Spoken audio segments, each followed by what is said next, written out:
Are you waiting for something to change? Are you in a season of waiting? Are you waiting for healing, for restoration, for forgiveness, for the call, for the breakup? We all find ourselves waiting and hoping. Isn't that true? Like, whenever we're waiting, we're always hoping. But sometimes our hope really fades, doesn't it? Like, for example, I'm a Chicago Bears fan, and I keep waiting for them to get a good quarterback. It's been centuries, I think. But they finally drafted what I think is a great quarterback, and my hope is back. It's like fully alive. My family was so excited, we started texting each other during the draft, all kinds of emojis. It was hilarious. I'm also a Chicago Cubs fan. Now, you may know the story, but they didn't win a World Series for over 100 years. I attended my first Cubs game when I was 5 years old in 1982. And finally, in 2016, they won the World Series. 34 years of waiting on my part, and yet somehow, I always waited with hope. Like eventually they would do it. And then I'd lose hope and they'd be terrible for some years, and then I'd hope again, but I never wanted to get my hopes up. Have you said that before? I don't want to get my hopes up. Like, he's really cute or she's really cute and seems like they like you, but don't get your hopes up. Why? Why don't we want to get our hopes up? Because hope feels good until it's gone. And then it's awful.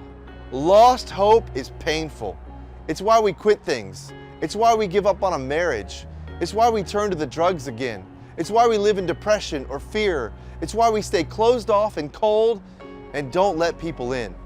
But these are no ways to live. We've got to hold on to hope. We must not give up on hope. And to do that, we must put our hope in something solid. The Cubs, not so solid. The money, the career, nothing wrong with them, but not great sources for our hope. The relationship, the success, the stage, the notoriety, the spotlight, the followers, the likes, again, all stuff we have to deal with, but none of them are good places to put your hopes. There's only one solid source of hope that you can count on.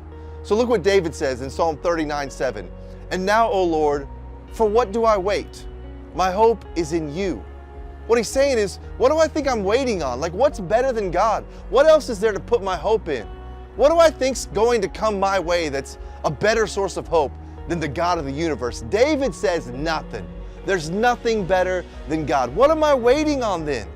What is better than Him? The answer is nada, nothing.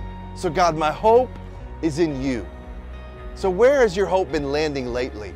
What are you waiting on? What are you thinking will bring your life joy and happiness? What are you counting on right now?